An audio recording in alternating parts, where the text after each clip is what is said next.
So I have a few instructions that I need to bear in mind. One of them is we're being recorded. So I am a bit of a pacer and walk around her. So sorry, microphone, if you don't pick me up. Glad I wore my makeup because hello, camera. And there's a clock in the room. I was a little concerned because I thought, I don't see a clock, but there's a clock. So I have to keep my eye on that, and we have to be finished by 2. Yes. Right? Okay, so thank you for the introduction. I don't know what I want to add by way of that might just flesh things out a little bit. But let me see, I am a grandmother. I know, I don't look old enough, do I? Thank you for that. I have 3 grandchildren. I have 3 children and 3 grandchildren. So my son, I have 2 grandsons, Luke and Kim, and Beth and Jacob have given us a little granddaughter, Ivy. They are joys. I don't know, are there any other grandparents in the room? So you know your kids no longer exist, right? It's they walk into the house and it's like, oh, Ivy, oh, Lee. Oh, by the way, hi. But I don't think they get offended by that, so it's all good. I'm married to Mark. He is on faculty at King's. He teaches history. I have a weird accent, and I could ask you to guess where it's from because I usually get South Africa, New Zealand, Australia, and occasionally British. It is British. So, yes, I can't hear the South Africa and the Australia, but so we moved to Canada in 2009 for my husband to take up his position. I got a job a year later at the King's University, and that's how we know Tyler. So that's how paths crossed, and he invited me. And this conference, I know, has been a dream of Tyler's for a little while. I think we first started talking about me coming along and sharing with you pre-COVID, would you believe? So that just seems like a lifetime ago. So I'm happy to be stood here with you. So, Enneagram. The other important thing I have to remember is this clicker is backwards. So I have to remember to press it the right way. How many of you are already have some kind of familiarity with the Enneagram? Okay, so we're probably around half, but maybe just under a half. And okay, so this is very, very much a whistle-stop primer. It is an introduction, it is a taste, it is an invitation, which some of you may or may not want to take up for further exploration. For those of you who already know some stuff about the Enneagram, it's maybe a little bit of a refresher, or perhaps you haven't kind of seen it quite presented in this way, so hopefully you will still get something from it. So full transparency, I'm not a licensed Enneagram trainer. I am here as someone who is on the same journey as you. So I am a fellow traveler, I suppose, who has found this to be a tool that has been helpful for me. I actually planned to get the piece of paper that I can wave it around and give myself some credibility. That's going to happen next year. That's in my goals. But I did want to state that from the outset because I think that's important for you to know where I'm coming from with this. I was introduced to the Enneagram actually not that long ago. It's not something I'd ever heard of. MBTI, anybody know MBTI? Myers-Briggs Type Indicator. So I do have a piece of paper for that. I am a licensed practitioner for that. That I was very familiar with. Enneagram I became introduced to when I was at seminary. So a few years back, in my wisdom, I decided, hey, why not throw in a master's in spiritual formation on top of a full-time job? So I did that, and while you're doing it, why don't you do it in the States and, just make life really complicated for yourself?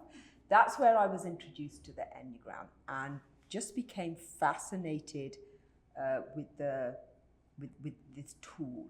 And it is a tool, it's just a tool. So to start us off, you have a piece of paper that's in front of you, a handout, and this is just something, actually, I'm just going to kind of switch things around a little bit since you have it in front of you. One way, we sometimes, as we work through the Enneagram, some of the language sometimes maybe feels, I don't quite get that, or, but this is a slightly different way of approaching the Enneagram that looks at values, looks at what's important to us. So I don't want you to really worry about the numbers so much. I just want you to look at the descriptions. There's 9 descriptors on there. And I don't want you to overthink it too much. Just as you look at those 9 descriptors, which one just seems to, carry some weight or some resonance? And just circle it. It's not defining you. It's not putting you in a box. Just kind of circle it. And know that actually you could circle all 9. Because in truth, all 9 will represent us to some degree. It's just that maybe there's one that has a little bit more weight for you. And then when you've done that, some of you have already done it, I think. Some of you did that super quick, and some are like, oh my gosh, I don't know. I want you to, I don't want you to share that. I want you to turn to the person next to you, and I want you to share something that you don't like about yourself. Ooh, you weren't expecting that, were you? No. Now remember, you are in charge of what you share. You do not need to get deep and personal unless you really want to. But it's not a collective therapy session. Not yet, anyway. So it can be as, if it's, I really don't like that I get up at 3 a.m. and help myself to a bag of Doritos. You can share that. Whatever you want to share. Just a couple of minutes. Just share something you don't particularly like about yourself. Go. No. Just find a partner. Just share it with each other.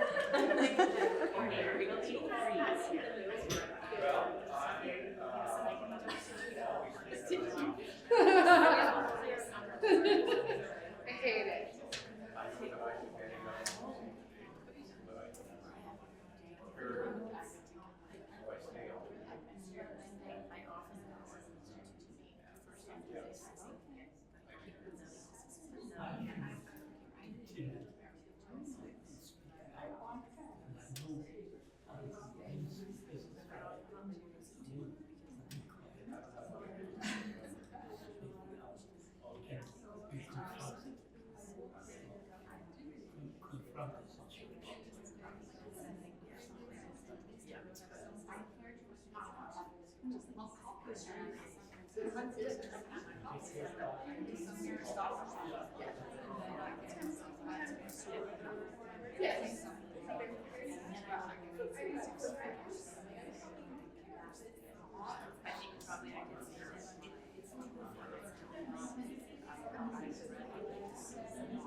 Okay, just be wrapping it up. Make sure everybody got to divulge their deepest secret. Okay, so I'm not going to ask for feedback. Only the person who heard knows about the things that you don't like about yourself. But there are things we don't like about ourselves, right? And hopefully, if we had time, I'd get you to share something you do like about yourself, because there are also things that we like about ourselves. And really, the Enneagram is about this tool for self-awareness. So let me just very quickly tell you what I'm hoping to go over. I can promise you I will run out of time. So we'll just take that as a given, shall we?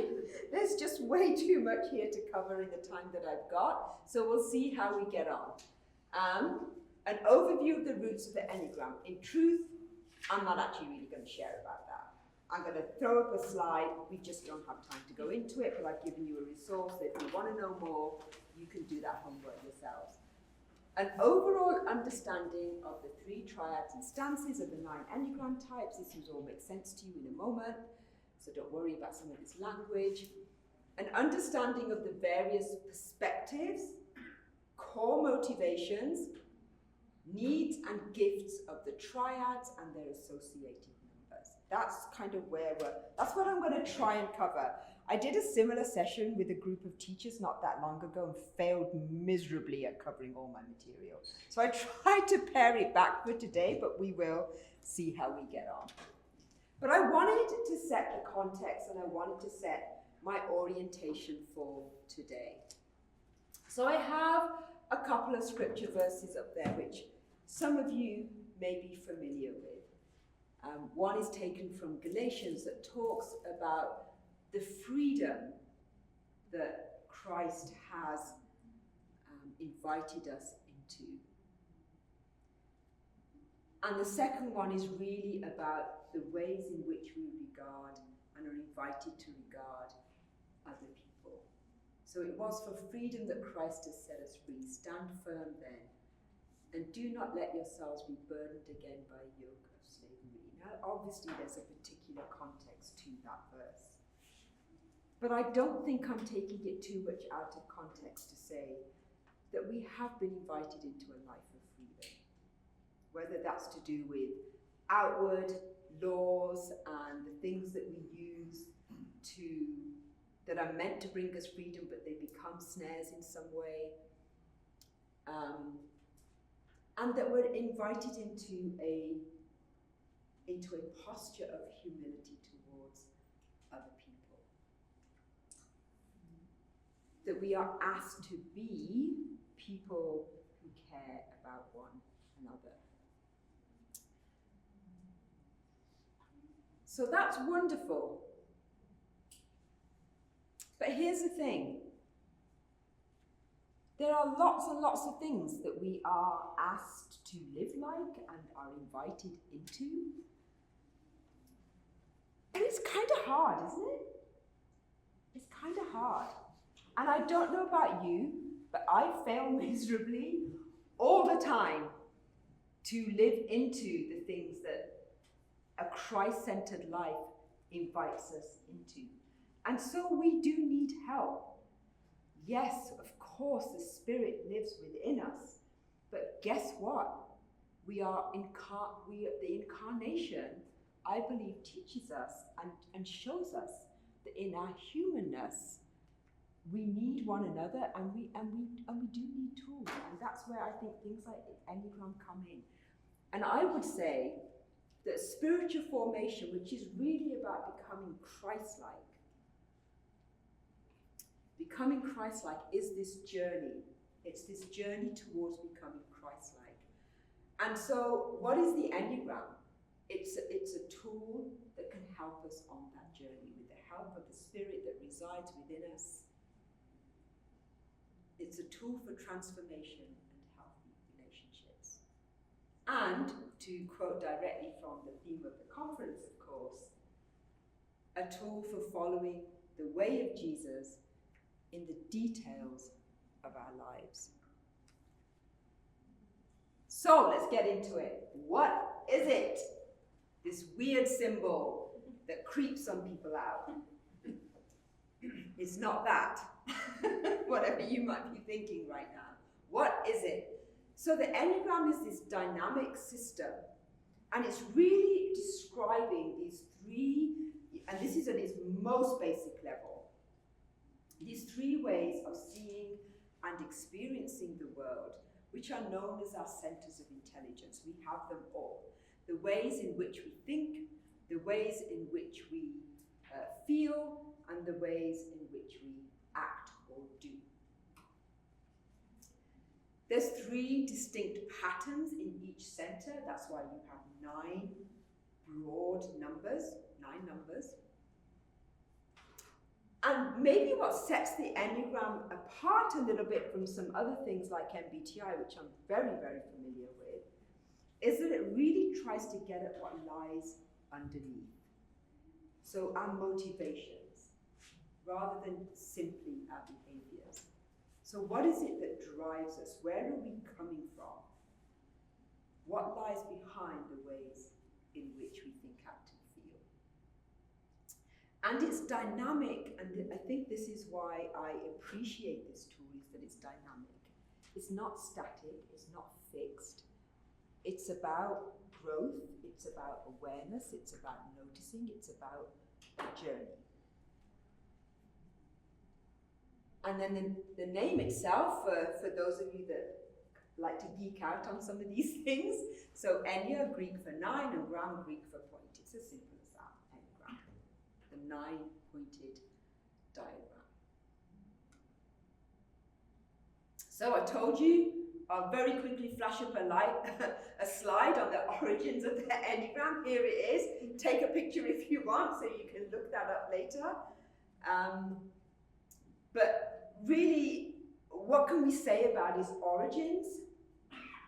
What can we say about the origins of oxygen? What can we say about the origins of breath? Right?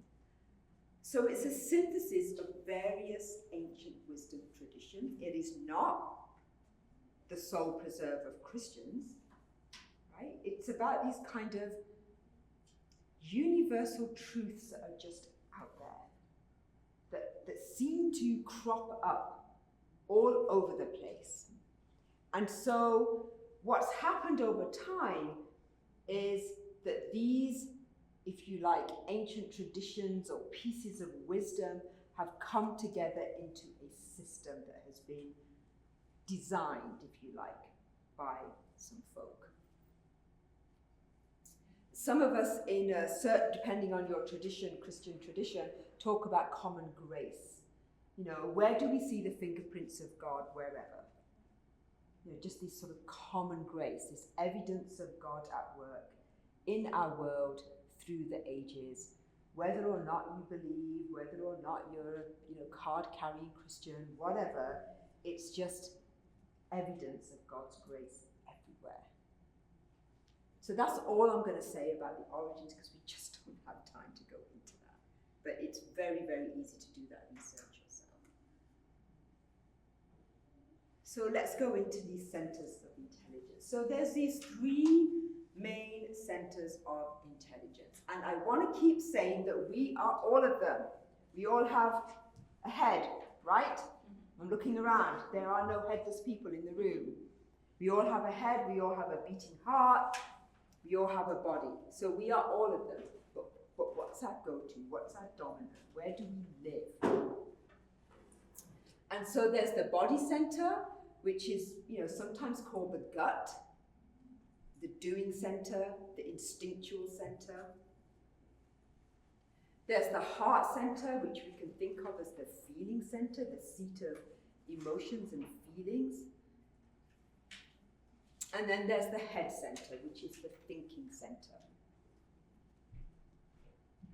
3 centers of intelligence.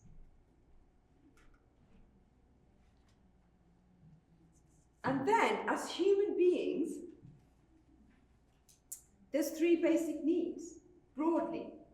And this is where some of that common grace, universal wisdom stuff starts to come in. All of us have, in some shape or form, a need for control.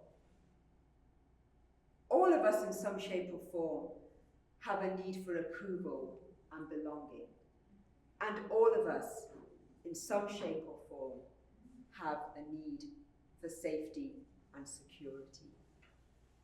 And so there's these 3 basic needs, and they reside in these 3 centers of intelligence, right?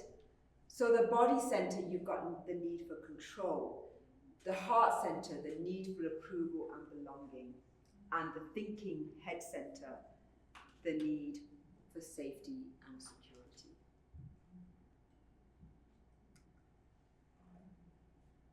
And then there are 3 broad emotional responses. What happens when maybe some of our core needs are not met or violated, or we come up against something that kind of makes us defensive? And so in the body center, the core emotional response is anger. For the heart, it's shame. In some typologies, sadness. shame and sadness. Most talk about shame. And in the head, it's fear. And so all of us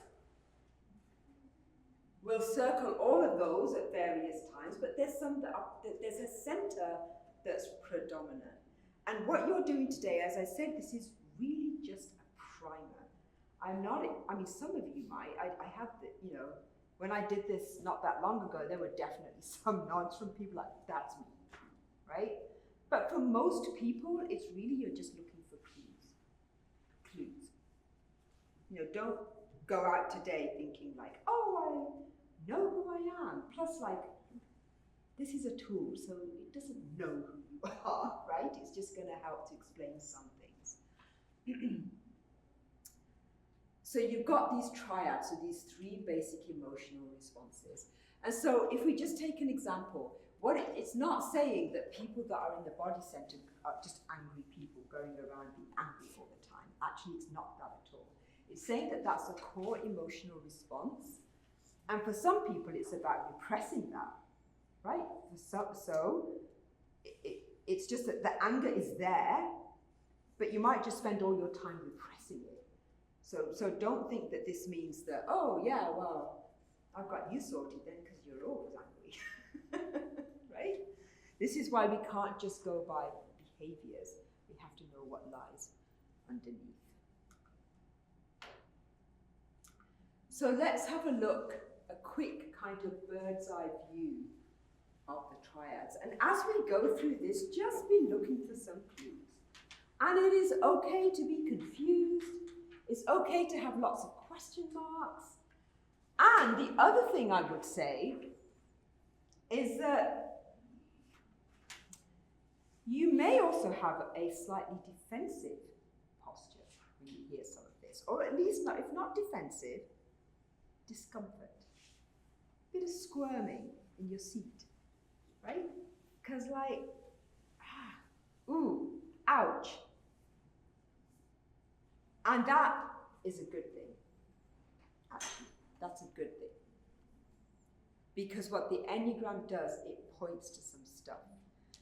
And I know that, for example, when my husband started to kind of research this a bit more and identify some of his own patterns, I think he said something to the effect of, oh my goodness, I feel like somebody just looked into my soul, or words to that effect, It kind of just felt uncomfortably seen. It can have that effect on some people. So the body center, this is, and the numbers are numbers because there's these 9 points, but they could have just easily been something else. I don't know, table, chair, fork, we're using numbers. The system uses numbers. So the body center, 8, 9, and 1. And here are you able to see that over in the corner? So here are just some descriptors, right? The body center tends to just have these gut instinctual responses. You feel it here first kind of thing, before you go to head or heart, right? This is, what is our dominant center? Our dominant experience of the world. So filtering the world through these physical sensations and these gut instincts. I already talked about anger, how it can be a repression thing or it can be an aggression thing, depending on which number you are on the Enneagram. And really the work here is just to bring that to light. All of this work is about bringing stuff into our awareness, into our vision, because it's all going on underneath. Often unconsciously, we're not even really aware. So bringing awareness to anger and its management in some shape or form. For the heart center, these are 2, 3s, and 4s. And for them, there's just this focus on identity, questions of identity and value. who am I? And they experience themselves in reaction to others. What do we mean by that? So they're other referencing in some way. It's how do others see me? There's always, at some level, some kind of concern about how others see me. Now, we all have that, right? We all have our images that we want to maintain. But for the heart center thinking people, this is their sort of dominant place that they live in. And for them, they need to bring their awareness just to that emotional response of shame and sadness. And so, for those who, so I will confess now. No, not confess, is that the right word? I am in the thinking triad. So I don't go straight to shame. I really don't. I have a whole other talk on shame and guilt and what are the differences between those things. It's not where I live. And so it really is about where do we live? Where do we go to first? So this is the heart center, and then the thinking triad, the head center, that's where I live. It's my first go-to. We filter the world through our minds, through thinking first, before we go to head or heart, to body or heart. And at the core is the core emotion is fear, right? So then the work becomes afraid of what? What is that fear? Which can often be exhibited as insecurity or anxiety, and some sort of focus on a kind of worst case scenario. There is a number for whom that is literally describes who they are. But there's something about that whole thing for thinking, the thinking triad. And I had to do some work actually to understand that. That was not, when I first was introduced to the Enneagram, that was not what I thought. I did not. In fact, it wasn't even me that called it out to me, it was somebody else.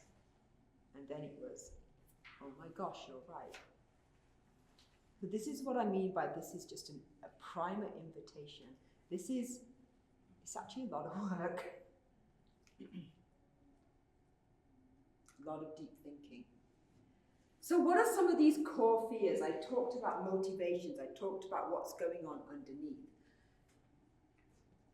So what is the focus of each personality type? That kind of, what does it concentrate on to maintain a protective strategy? So for the body triad, some of these core fears, for the type 1, so now we're going to start getting into the numbers real quick. There's this fear of feeling bad or imbalanced or defective in some way or corrupt in some way. Something's off, something's not right. And there's really this need to be perfect, to be good. The need to be good. So everything I do is I need to be good. And so the focus, if you like, the focus of attention is what's wrong. So this is such a broad brush, you guys, today. Such a broad brush. I just want you to be looking for clues. For a type 9, there's this kind of fear of just being lost, losing oneself, sort of fragmented in some way, being separated in some way. And so they have this need to avoid, to have this kind of peace of mind and wholeness. And their focus is the agenda of others. So, what do you want? I don't matter. My needs don't matter. What do you want? And so I can kind of merge with you, merge into the background, not be seen. And for type 8s, there's this fear of being harmed or controlled or violated in some way. because the world is a big bad place full of injustice, and so they need to protect themselves. And so their focus, how do they do that? By taking charge. So you know, 8s will have a lot of energy. They have a lot of presence. You know, others can kind of feel subsumed by an 8's presence because they take up a lot of space in the room. Because you have to take charge before somebody takes charge of you. This is what we mean by protective strategies. Let's move on to the heart triad. So type 4s, I mean, I'm tempted to say maybe the most complicated number on the Enneagram, but I guess we all have our complications actually. But they have a fear of having just no significance, no identity. Do I matter? And so they have this need to be unique, to be special, to be seen as special. You know, you could talk about being authentically themselves. And so their focus is to be special. For the 3, and I as we're going through this, I hope you can see how these nuances are coming out. So we started with a bird's eye view, 3 centers of intelligence, emotional responses, and so on.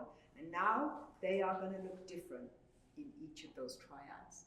So for the 3, actually, yes, there are other reference, but look, for them, it's really the need to succeed and feel valuable. It's not really so much about authenticity or feeling special, but I need to be successful.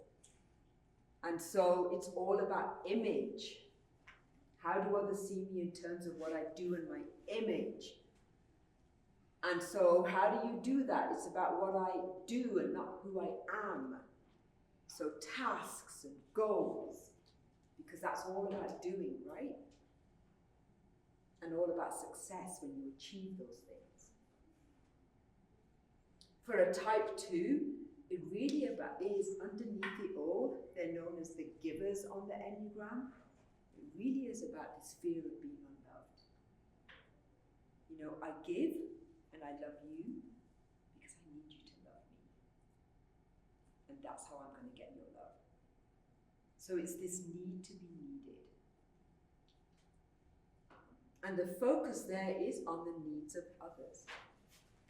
But there is an agenda. There is with all the numbers. There's an underlying agenda. So we'll go to where I live. So the 7. Okay, I'm a 7. I admit it. Fear of being trapped in pain and deprivation. The need to avoid pain and be satisfied. And so how do I do that? What's my protective strategy as a 7? What's next? Let's get on to the next shiny thing. Right? Let's plan the next holiday. When are we going out to eat? Whatever. It's going to look different for everyone. You have to figure out what it looks like for you. When I first saw that, I thought, what? I don't have a fear of being trapped in pain and suffering and deprivation. I have no idea what this thing is talking about. I really had to think about it. I had to do a lot of work to get there. And there's still some times when I think, am I a 7? I don't know if I am a 7. And then my husband going, oh yeah, you're a 7. But that's the 7th. The type 6, fear of being without support and guidance. Their other reference, insofar as they don't really trust themselves. They don't really have a deep trust in themselves. And so they have this need to be sure, to be secure. And their focus is, you know, how do they protect themselves? What's their protective strategy? Well, what's the worst case scenario? They're always thinking worst case scenario. You know, it's not just that so-and-so got caught up in traffic and so they're half an hour late, it's so-and-so's probably in the hospital, right? It's just worst case scenario every time. Type 5, it's really this fear of being helpless or seen as being incompetent or incapable. And they have the need to understand so that they can be capable and competent, so that they know, it's the thinking triad after all. And their focus is, well, what makes sense? So, your 5s, what might be an example?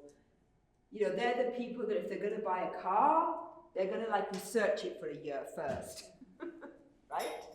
They're not just going to, 7s might do some research. They might actually do a lot of research, but 5s will just take it to the next level.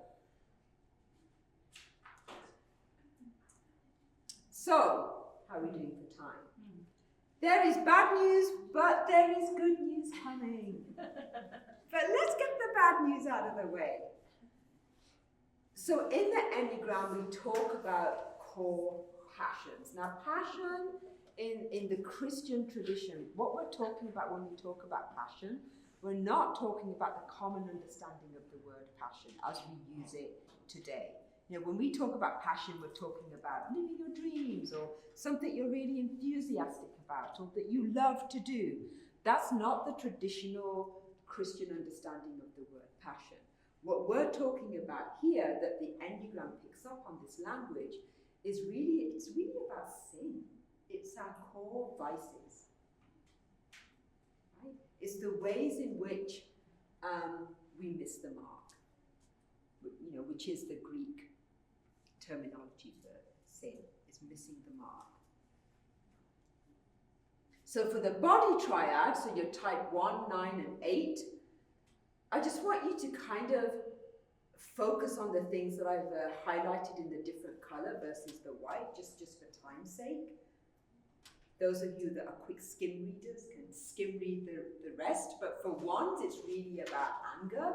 The core passion is anger. We talked about that already when we talked about the triads. And so really it's this, think of a pressure cooker, and it's just there, bubbling, bubbling, bubbling, bubbling, bubbling. Which of course can lead to resentment and all kinds of things. Often, a key thing that ones recognize in themselves is that inner self-critic. It's that inner voice. They are critical of others, but they're the harshest critics on themselves. And it's just this voice all the time. You're not good enough, you're not perfect, you're not, you're missing the mark. And it's that inner self-critical voice. Now for type 9, sloth is the vice. Now I don't know if you've ever seen a sloth. They don't move very fast, right?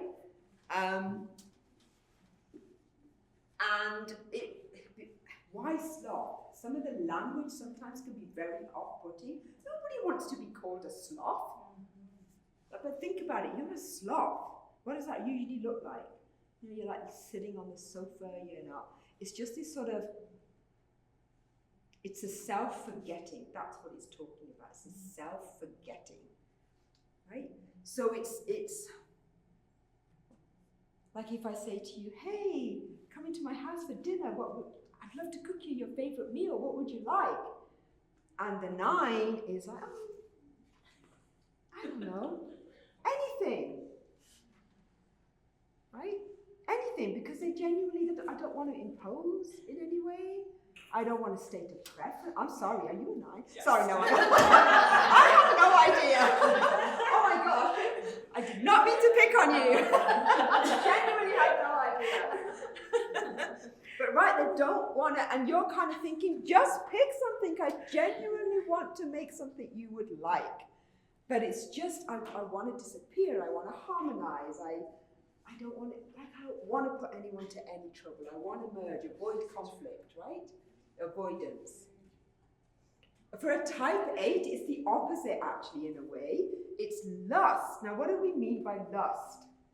What we're talking about here is just this. You remember I talked about, You know an 8 when the 8 is in a room because of the energy they bring and the space they take up in the room. It's that kind of lust, right?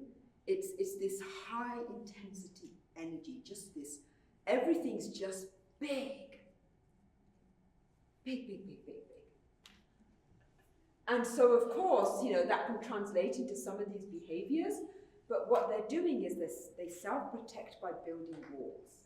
Like, no one's actually going to get past this world. Because remember, the world is a big bad place, full of injustice, and bring it on, right?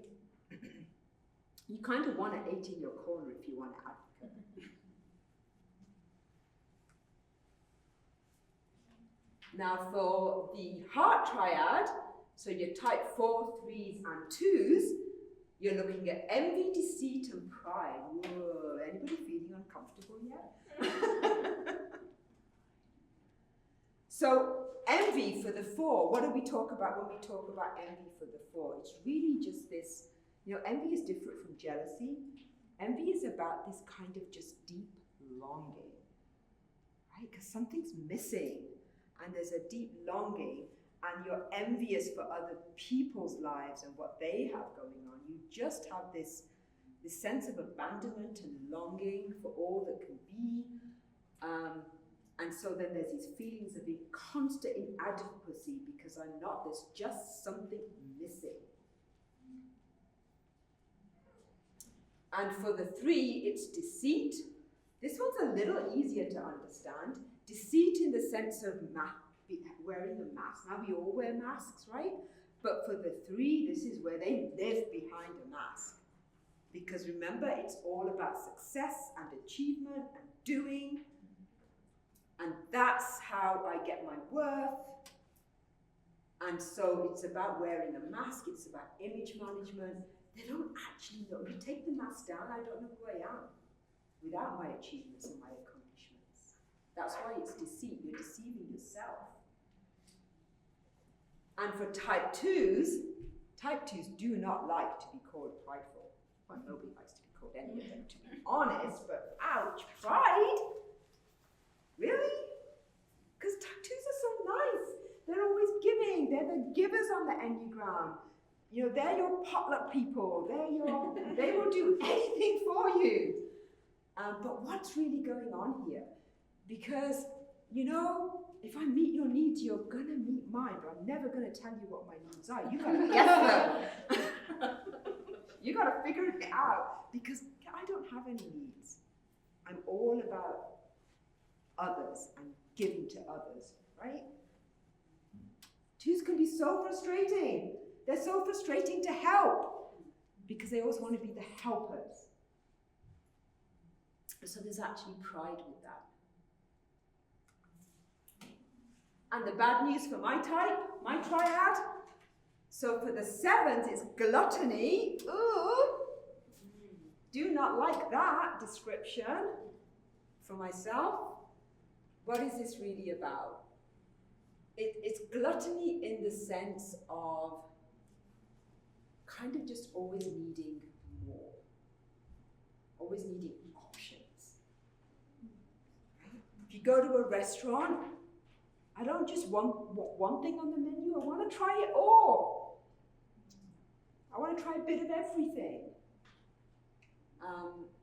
A lack of focus and reframing is a big one. That was one of my big clues, was the reframing actually for me. I didn't so much recognize some of the other descriptors, but I did recognize the half range of emotions and the reframing. There's always a silver lining. That's what we mean by reframing. You just reframe, which can be a good thing, but not when it minimizes, because that's the concern, is that you minimize yourself first and others. You know you're a reframer when you start things with sentences like, well, at least. I've stopped doing that. Seriously. I'm not saying I never do it, but I'm so conscious of that now. Type 6, fear and doubt. These are our catastrophizers, right? The worst case scenario folk. And really the mantra is, what if? What if this happens? What if that happens? Which just spirals, takes you into a spiral. For type 5s, it's avarice, which is this kind of stinginess. In some typologies, they use the word stinginess. And so this is really what? It's about operating from a mindset of scarcity, right? You're going to run out. You're going to run out of yourself. You're going to run out of energy. So I need to withdraw. I need to protect. I need to preserve. And that's why sometimes, connection can be difficult with 5s. Okay, there's good news. We have 10 minutes for good news. So what's the good news here? The good news is, remember I talked about how the Enneagram is a dynamic system. So what it means is it's not static, that there's growth on the Enneagram. So you can be in health, you can be in average, and you can be in unhealth. So what that means is that we will move between, even on a given day, we can be operating from in a very healthy way, and we can slide into unhealthy patterns. And so ultimately, what is the Enneagram trying? What is this tool? Remember what it's trying to do: sanctification, this process of becoming Christ-like. That's what we're trying to move towards. And so what is the good news? What does a whole number look like when it's in health? And when we are in health, we mirror attributes of the divine, of God. And so for a 1, God's goodness and God's rightness and righteousness, principled, caring about the common good, caring about what is better for the whole. For 9s, God's peace and oneness. See, that's good news. There are natural peacemakers, the God of peace. They are accepting of others. They will take you where you are and how you come.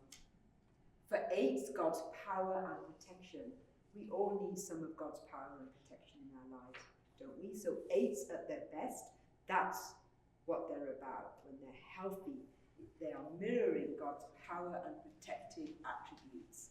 They're the justice seekers and the advocates. For 7s, God's joy and abundance. Phew! I like that description so much better than the bad news one. But the God of possibilities, the God of creativity, the God of options, the God that wants everything for you, the abundance. The 6s, God's faithfulness. 6s are very loyal at their best. Trustworthy, they will stand on their promises. For 5s, wisdom and truth.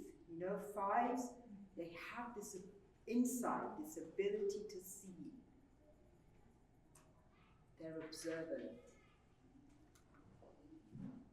For the heart triad, for the 4s, it's God's creativity and depth.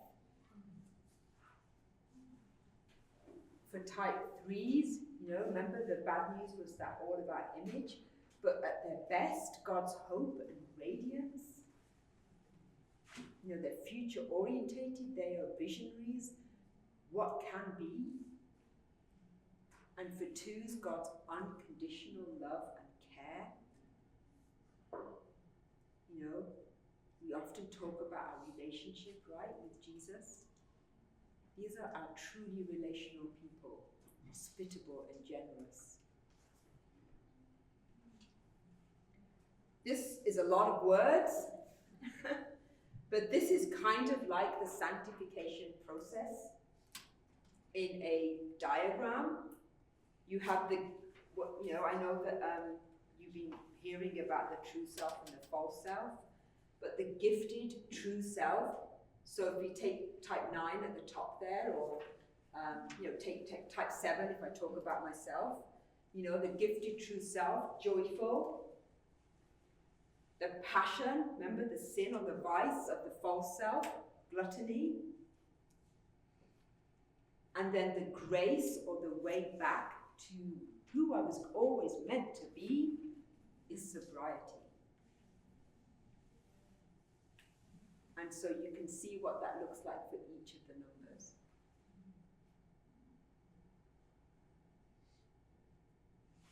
And that's taken from a book called Mirror of the Soul by Alice Riley.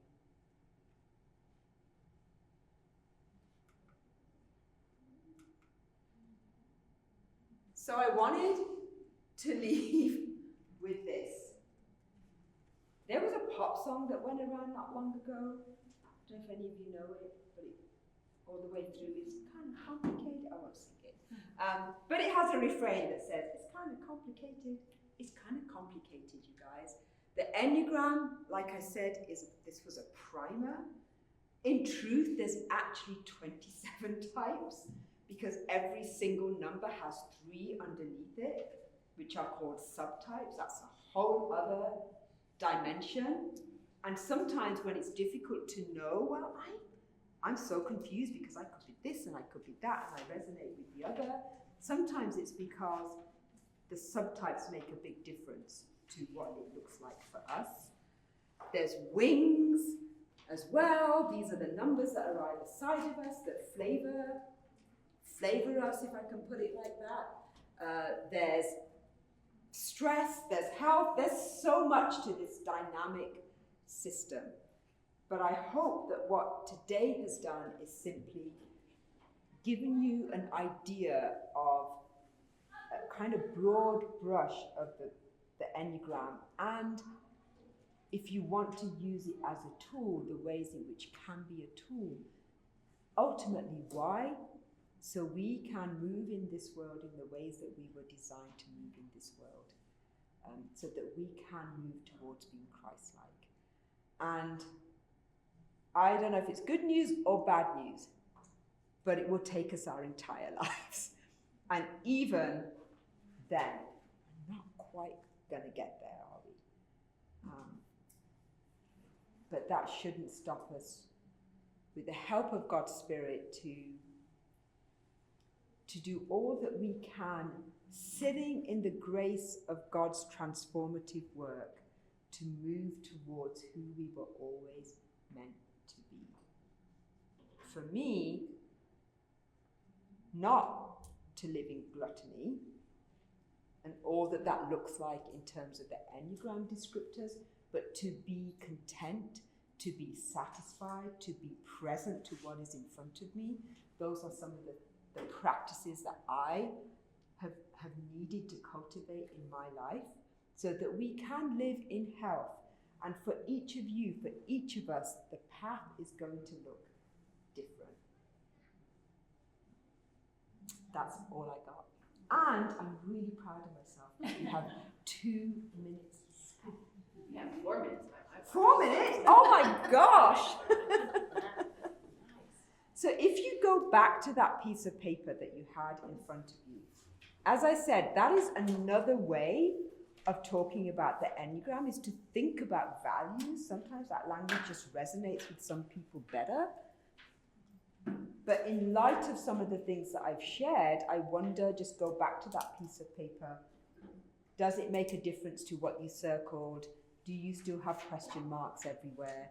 But maybe just spend the last couple of minutes having a look at that. And if you want to share on your tables, feel free to. If you want to just keep it close for now, that's fine too.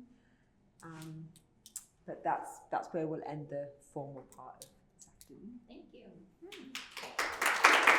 Thank you.